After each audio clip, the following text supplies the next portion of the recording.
नहीं, वो क्या लिखा होता है। भाग्य किसे कहते हैं, बात समझो। जो हमने पूर्व में पाप कर्म किए हैं या पुण्य कर्म किए हैं, उनके परिणाम से दुख या सुख की घटनात्मक जो वृत्तियां लिखी उसे भाग्य कहते हैं। भाग्य कोई देवता थोड़ी है। हम नया भाग्य रचने के लिए आए हैं। हम मनुष्य हैं, भगवान के अंश हैं। हम नए भाग्य की रचना करेंगे।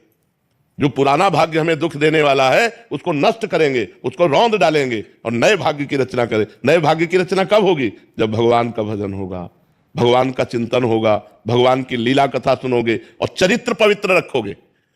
आज हमारा समाज चरित्रहीन हो रहा है। ये गर्लफ्रेंड, बॉयफ्रेंड, पराये पुरुष से व्यभिचार, ये बहुत हानि। एक वो अंग्रेजी में money is loss, nothing is loss, health is loss, something is loss, character is loss, everything is loss है।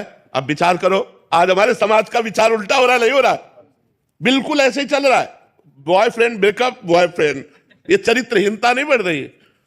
अपने पति को भगवान मानने वाला ये देश है, भारत देश है, जहां पे अपने पति को भगवान माना गया और जहां अपनी पत्नी को अर्धांग माना गया, अपना अर्धांग माना गया। ये वो देश है। ये वो देश नहीं कि आज इनके साथ, कल उनके साथ, परसों उनके साथ।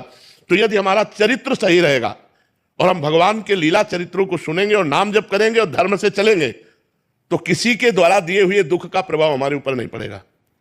यहां तक कि अपने शरीर के भी दुखी होने पर कोई प्रभाव नहीं पड़ेगा। भगवान में अपार सामर्थ्य है। अगर आज हम भगवान से न जुड़े होते तो बिस्तर में पड़े होते।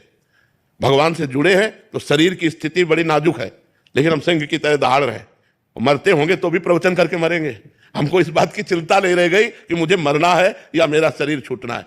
भगवान से जुड़ जाओ। बड़े महापुरुष के तुम अंश हो। बंदे महापुरुष थे चरणारविंद, भगवान के अंश हो। अगर प्रभु को साथ लिए हो तो जीत जाओगे, नहीं तो हारना पड़ेगा। ये हारने का देश है। संसार में जिससे प्यार करोगे वो तुम्हें अंत में रुलाएगा जरूर। हम पक्की बात कहते हैं, अंत में तुम्हें रुलाएगा, परिणाम ये देगा। अगर भगवान से प्यार करोगे तो अंत में मुस्कुराते हुए जाओगे। तुम्हारा अंत बहुत अच्छा होगा। माना आज तुम भगवान से जुड़े हो तो तुम दुखी हो। कब तक? जब तक तुम्हारा पूर्व पाप है, और जिस दिन वो नष्ट हुआ उसी दिन तुम आनंदित हो जाओगे। इसलिए एक साथी चुनो, प्रभु को। प्रभु को अपना साथी मान लो और हर समय प्रभु से इस बात से डरते रहो कि कोई पाप कर्म न बन जाए जिससे हम प्रभु की नजरों से गिर जाएं, भगवान की नजरों से न गिरे। ये डरते रहो तो देखो आनंदित हो जाओगे।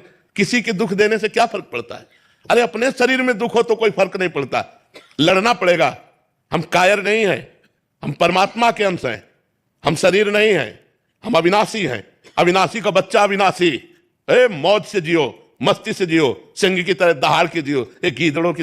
ज्यादा इस पर विचार न करें, क्योंकि कोई निर्णय नहीं निकल सकता। नहीं, ऐसा क्यों? तो निर्णय नहीं निकल सकता। बहुत विचित्र है।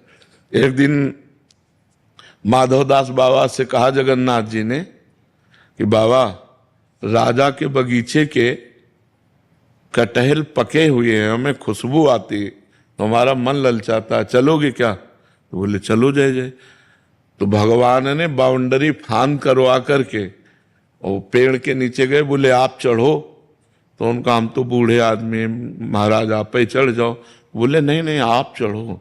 तो बाबा को चढ़ा दिया और वो फल तोड़ के, पके हुए कटहल के कोए मीठे मीठे लगते हैं, तो तोड़कर बोले वाह वाह। अरे बोले जोर से मत बोलो, राज कर्मचारी लगे होंगे। और इतनी जोर से वाह वाह किया कि राज कर्मचारी दौड़ के आ गए। आप तो अंतर ध्यान हो गए, फंस गए बाबा। बाबा के डंडे चले। अब जब सुबह ले गए राजा के सामने, राजा ने देखा माधवदास बाबा साष्टांग दंडवत हुआ। उन्होंने राज कर्मचारियों को डांटा कि तुम्हारा दिमाग खराब, इतने सिद्ध पुरुष को तुम पकड़ के लाए। तो बोले महाराज लीला क्या है? तो उन्होंने बताया, हमसे कह रहे थे जगन्नाथ जी कि आपके बगीचे के कोए बहुत अच्छे लगते हैं। उन्होंने पूरा बगीचा जगन्नाथ जी के नाम कर दिया।